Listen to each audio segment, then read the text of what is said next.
I now had mostly Captain Bob Schwartz and Warrant Officer 2 John Todd as ACs. Those two were the best ACs anyone could ever ask for. Very sharp and great pilots that one could totally depend on. Captain Schwartz was the ranking pilot officer other than the company commander.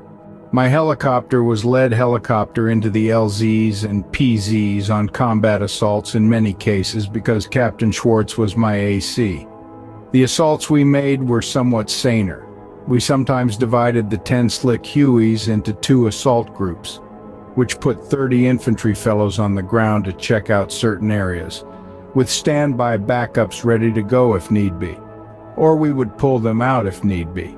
The infantry that we were working with mostly were day reconnaissance patrols. We put them in mornings and took them out before night. Less unnecessary casualties and really more information as far as ground covered. Also, we had more single flight missions to go on. Everyone everywhere wanted a Huey helicopter for the day, especially with a veteran combat experienced crew in it, which was fine with me. We could expand our view of what was going on in Vietnam besides gunfights in LZs and PZs. Although we took on frequent medevac missions picking up the newly wounded during battles, usually a very dangerous situation. But we were very used to dangerous situations. Very dangerous situations were our forte. I know it sounds nuts, but if you can imagine a helicopter crew coming into enemy fire while chewing gum and not getting nervous or frightened, that was us. I guess after a while we had the fright scared out of us. Ha!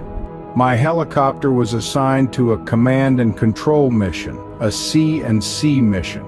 There were signs of a lot of enemy activity one of our daytime patrols picked up, so the senior officers that never get involved in the shooting war decided to get our guys in a gun battle the next day.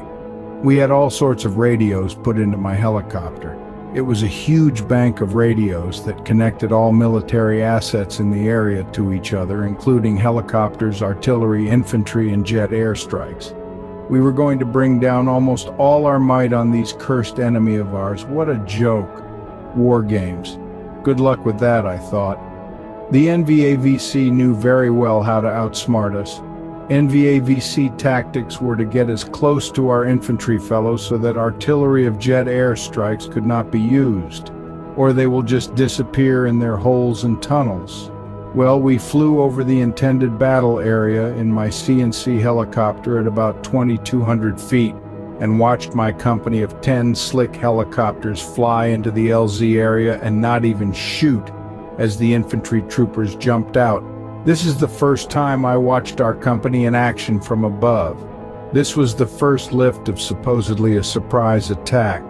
As soon as our helicopters lifted off and flew away, the infantry came under immediate attack by mortars and automatic weapons, including machine guns. The infantry ground radios called and said they were taking heavy casualties and need to move out of the area. The C&C said to move forward, but the ground radio said that is where the machine gun firing was coming from, and they were pinned down, and to move forward was pure suicide. Our company's gunships saw where the machine gun firing was coming from and started to make rocket runs on the enemy positions. One of the gunships was hit bad and had to make a forced landing close to the area. The slaughter of our infantry continued. They needed to pull back but couldn't do it effectively. I suggested to my AC to put artillery smoke shells down to cover the infantry withdrawal. He said it made sense and told the colonel. For some reason, no smoke showed up, but inaccurate artillery came down, luckily not on our infantry, but far to the rear of the enemy firing positions. The LZ was a typical clearing in a brushy, wooded area, perfect for an enemy ambush that they were so good at. Another 10 Slick helicopters were to land with more infantry, but that depended upon the 1st Infantry fellows moving into the tree line in front of them, which they cannot do as they are pinned down by machine gun fire from bunkers to their front. The LZ was too tight. The survivors of the first lift will have to claw their way back, dragging their wounded to an area behind them.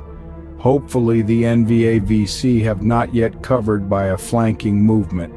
This withdrawal movement consisted of the infantry crawling on their bellies backwards, feet first, dragging their weapons and wounded with them. The artillery was walking back to try and hit the enemy tree line with the bunkers. The enemy firing from the tree line then diminished and changed into sporadic firing. Our company helicopters now flew into the LZ, firing away at the enemy bunker system to the front, with our helicopter gunships trying to silence the NVA-VC by firing also into the bunker line. The idea was now to pull all our living, dead and wounded out of the area and to go back home to our base camp. There were about 20 dead and about 30 wounded infantry fellows, some still out in the LZ. I heard the colonel over the radio speaking to MACV headquarters in Saigon that the operation was a success because the NVA-VC pulled out of their bunkers. No one found any enemy bodies that day. It was a typical disaster for us, but was labeled another great victory for us.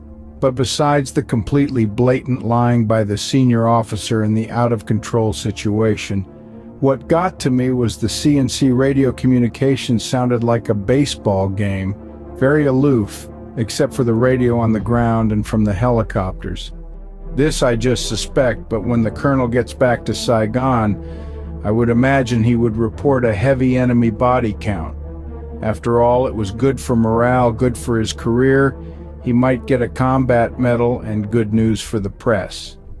Now this is pure speculation on my part, but it seems the higher the rank in business or the army or any organization depends on how many times that person said yes to one's superiors when in the lower ranks. The yes people, the followers and not leaders, seem to rise through the ranks until the ignorant, greedy, dishonest and dishonorable people run the organization. This to me seems like the general rule. Sometimes a good person rises to the top, but this would be the exception and not the rule.